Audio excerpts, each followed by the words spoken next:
In this video, we'll use the AI agent in Astera Centerprise to transform an OLTP model into a dimensional star schema.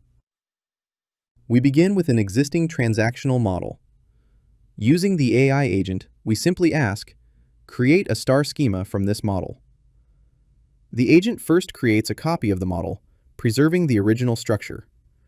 It then analyzes the relationships to identify opportunities for denormalization, suggesting logical entity merges to optimize the structure for analytical use.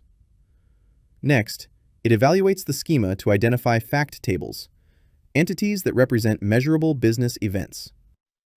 Once the facts are confirmed, it derives the corresponding dimension tables from related descriptive entities.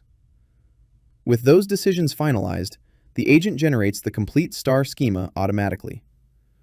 We now have a fact table connected to multiple dimensions, structured for warehouse use. Surrogate keys are created, business keys are defined, and effective and expiration date fields are added automatically.